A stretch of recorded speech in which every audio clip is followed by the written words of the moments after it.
Out of all four cluster B personality disorders, one of the conditions we don't hear much about is histrionic. And the reason for this, in my view at least, is because it tends to be more of a symptom of the other disorders than one by itself. In the same respect that insomnia is its own diagnosis, there's often co-occurrence with one other. I suppose we could substitute histrionic by using the more common nomenclature drama queen, but that doesn't give any real insight in describing how and why these people act in the ways they do. Typically, they're the individuals who most of us want no acquaintance, but if you're put in a position where it's difficult to get away from them, your best course of action is to at least know what steers them. What steers them?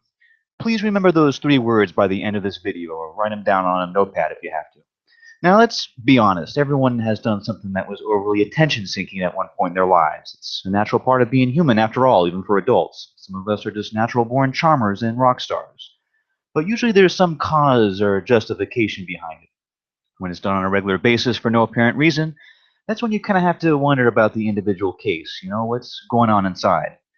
We've all experienced these kinds of people in some way, shape, or form. The loudmouths who let their conversations carry over, the guy who blasts his gangster rap from his car stereo, or maybe the female coworker who has to tell everyone in the office about her new handbag or jewelry.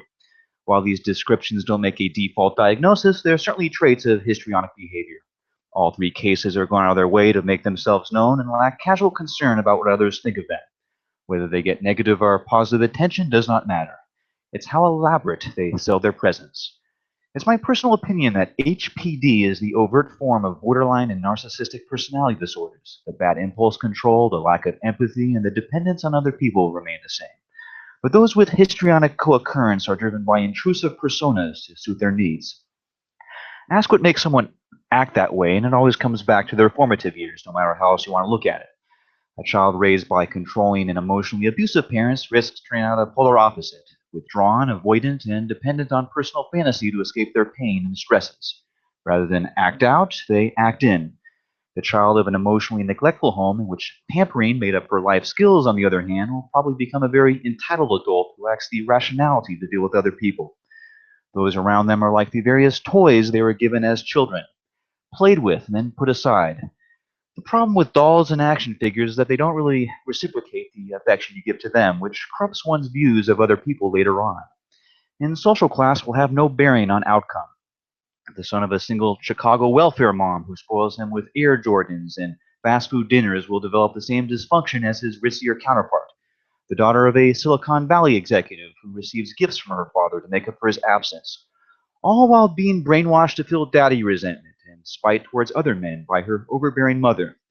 Of course, I've only described the making of a future narcissist. It doesn't really shed light on what causes the histrionic narcissist or the histrionic borderline. As these hybrids are more extreme, the childhood probably included sporadic abuses that were never dealt with in a healthy fashion because of the lack of coping skills, conflict resolution, and warmth they were raised with. So when they reach adulthood, it's, hey, hey, look at me, here I am! And a lot of people fail to grasp how dangerous this can potentially get. One of the most blatant examples of attention-seeking behavior, as we're all aware of, is self-harm. In the body mod world, there's individuals who admit to taking part in this culture merely for the pain it creates alone. Indeed, anyone who pontificates about the sensation of a needle has a backstory to tell. The process of getting your ink or piercing done was very brief and long over, so why bring that up over the artwork itself? I mean, do people reminisce when they get vaccinated or blood work done? No, of course not. Actually, that doesn't really happen at all. Another great example of attention-seeking behavior is shoplifting. For years, I always thought this was caused by financial hardship and never understood why someone would do it for the rush. Well, first you have to understand that most shoplifted goods are virtually worthless, like, I don't know, lipstick, sunglasses, or a bottle of aspirin. In the first Home Alone movie, you might recall the scene in which Macaulay Culkin's character steals a toothbrush from a retail store after running into his outcast neighbor. Wonder why he didn't just ditch the item. This wasn't because he was so scared of the old man, but because he was traumatized from being left behind by his family. As dysfunctional as their relationship was, he still depended on them for quite a few wants and needs, attention being one of them. Keeping the item was more or less an immature defense mechanism. That was probably the screenwriter's intention, but as the movie's audience was mostly children, I don't think it would have been picked up by anyone other than a, well, adult with good sense. I knew a chick one time whose only regret about getting caught for stealing was that her arresting officer wasn't a hot guy, and she wasn't trying to be funny either.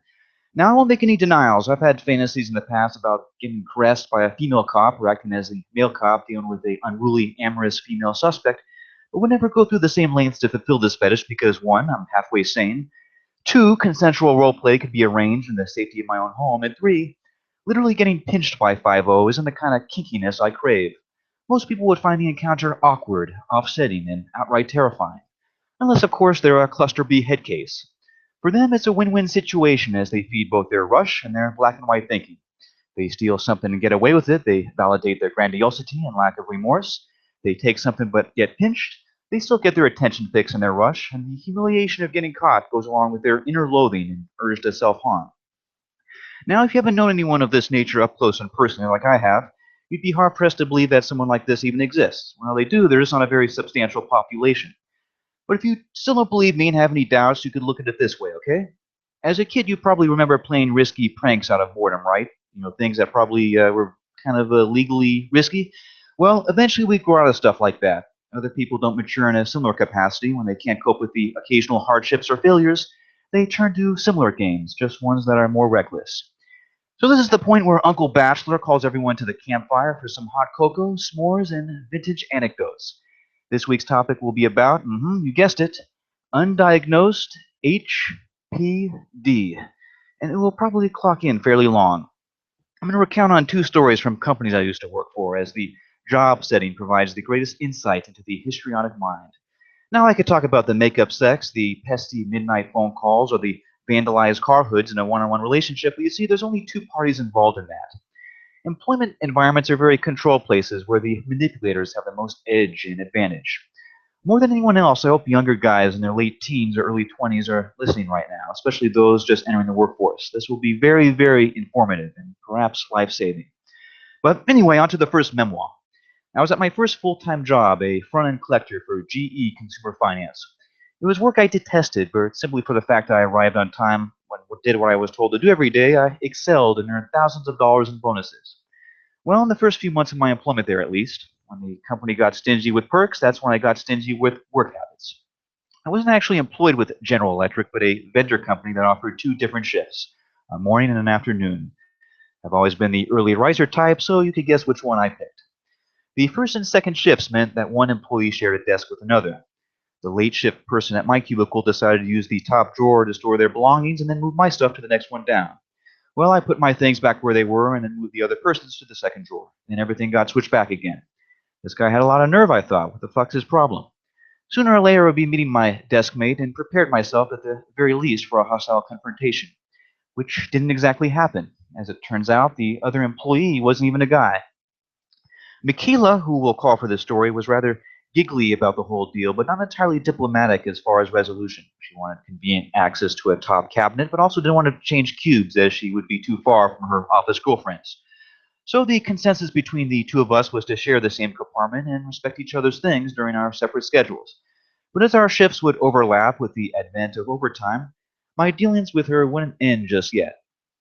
Michaela was a tall, hazel-eyed brunette around my age, whose looks was definitely kryptonite to a 20-year-old man, an age in which your testo is like habanero. Her flirtatious aura and 34 double Fs made the situation even harder to ignore and resist.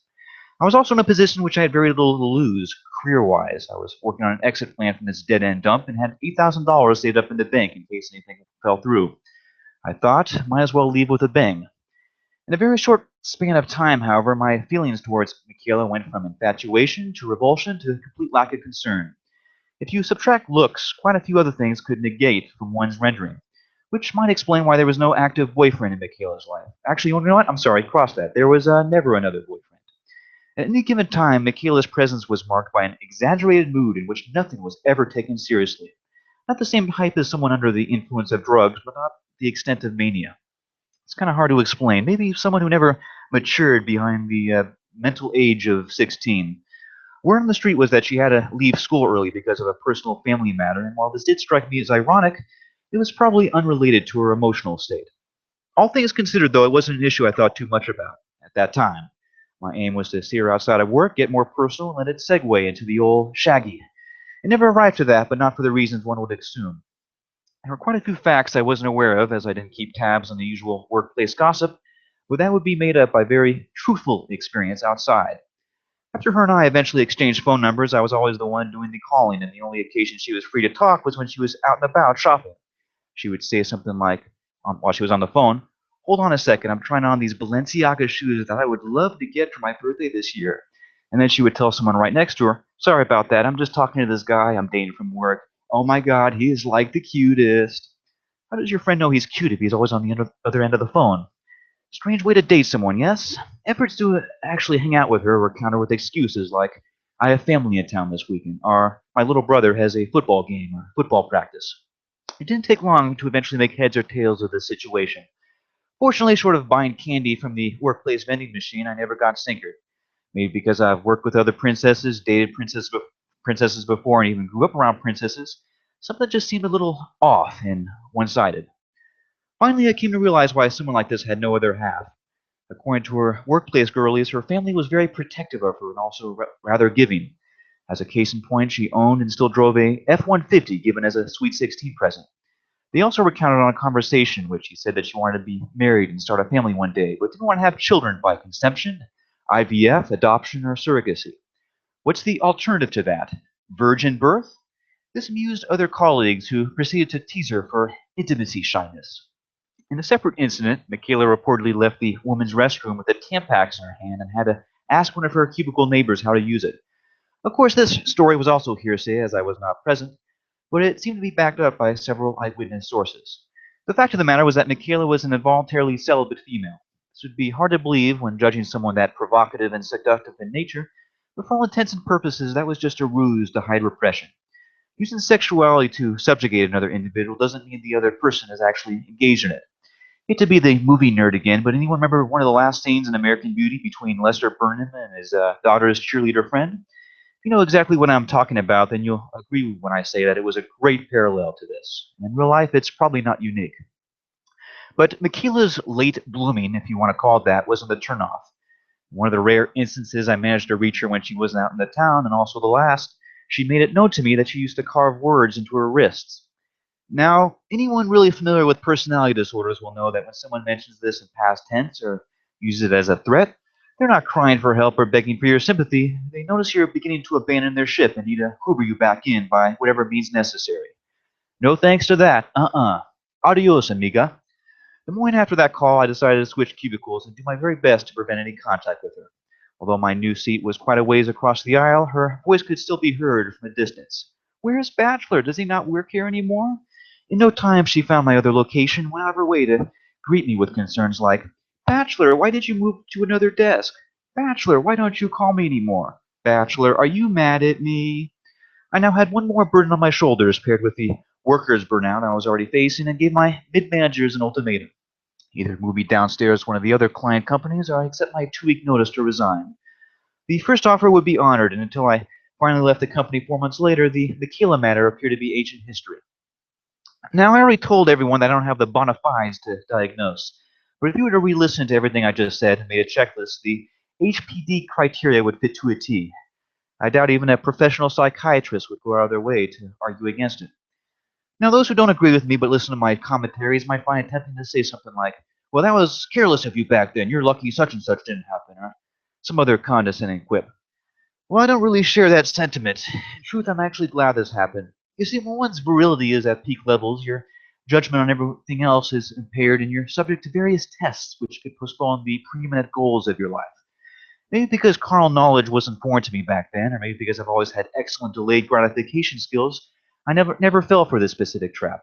But many men do, and it's not a defeat one is always privy to learn from, especially if they were never directly involved to begin with. Actually, it would be a great precursor to the next story I'm about to tell, one that happened more recently. The company I left this past October after 3 long, fruitless years. I thought I was looking at a career, but until I left, everything was stagnant, including my wage. That's just the new bitter pill in these times. With every passing day you remain at your job sans any advancement, the less likely it's ever going to happen. The only way out is becoming your own boss. Merit and tenure are credos of the past. The manipulator in this situation, who I'll call Lena, was a higher up who had worked with from day one. I only use the phrase higher up because she had her own office, earned twice my salary, and was in charge of her own department. Director of online social media, whatever that's supposed to mean. but she didn't really have any obvious responsibilities, which I'll talk about more soon. For my good attendance and performance, I was personally chosen by her as a lead agent, which wasn't really beneficial at all. About 25% of the time, I was in charge of reporting errors in the company's cloud computing platform, and the other 75%, I was meeting Elena in her office with 4 to 5 other so-called leads. But the topics never revolved around our assignments, usually just personal conversations, which I didn't take part in. Lena was actually more concerned that people didn't stop by her office to greet her once in a while than about glitches in the company's network. It would have been an excellent excuse to loaf off had it not been for my main responsibilities, which I still had obligations to meet. But there was no waiver, and I couldn't disregard the obvious. If I had any true management privileges, I would have been given a profile in the company's directory. That would have allowed me credentials to work remotely, take personal time off whenever I wanted, and even request a pay raise. This access was often discussed, but never honored. And when I followed up about the consideration, Lena's attitude was along the lines of, "You'll be the first to know if I hear anything. I have many priorities right now, and that's nowhere close to being one of them." Oh, really? What are they? I never got an official answer to that, but from what I noticed, they were seldomly work-related. Needless to say, I decided to discontinue involvement in this little project as I was wasting time doing someone else's work and not getting anything extra for it. Lena, also like Michaela, was around my age, but different in appearance. A petite, 5'1" blonde who was somehow able to skirt the company's dress code with clubbing attire and hooker heels. But Lena's edgy style notwithstanding, she was otherwise very plain and average looking. Without the fashion sense and all the makeup hiding the face craters and the breakouts, she probably wouldn't stand out on a crowded street if you didn't consider her loud, childlike personality. Just like what I mentioned at the beginning, there's people who have a natural zest for life, and then there's individuals who have to let everyone in the same room know that they're there, to a point where it's obviously forced and intentional. This little lady was very keen in making the latter presentation. But when I stopped working as her slave, that wouldn't be the end of things. About a year after her first project fell apart, mostly from people quitting the company altogether, she tried to get me involved in another pseudo leadership program, which I turned down on the spot. This was after I expressed open disdain and disinterest, not only with what I was doing, but with her and her personality and everything she represented. Really just goes to show how pathological some people could get, huh? There's a false belief that individuals like this, those who use facades or mimicry to get ahead in life, are successful in what they do across the board, which is far from the truth. And I say this because everyone has different standards in what's defined as an achievement. Social justice warriors argue that certain demographics are underrepresented in settings in which carry certain rights of power. The question is, once this reign of so-called power or privilege is transferred over to you, how do you use it? You succeed in the fact that you deceived others to get your way, but where do you take it from there? Behind the scenes, why do you still struggle with human relationships, interaction, money problems, image issues, and require constant dependence on other people to confirm your achievements? Success in this scenario seems largely based on the squeaky wheel gets the oil rule, except there's no one in the driver's seat. The brake rotors have failed, and the make and model is a Ford Crown Victoria. Clearly, this would attract quite a spectacle. Some would find it in their best interest to save the car and perhaps pedestrians in its path, but sooner or later the vehicle is going to swerve off the road and meet its fiery end. What separates an out-of-control Ford Victoria versus your run-of-the-mill histrionic Victoria? Not too much, I think, although in the car's case, the attention-seeking is not so deliberate. Hope you enjoyed this commentary and make it a great week.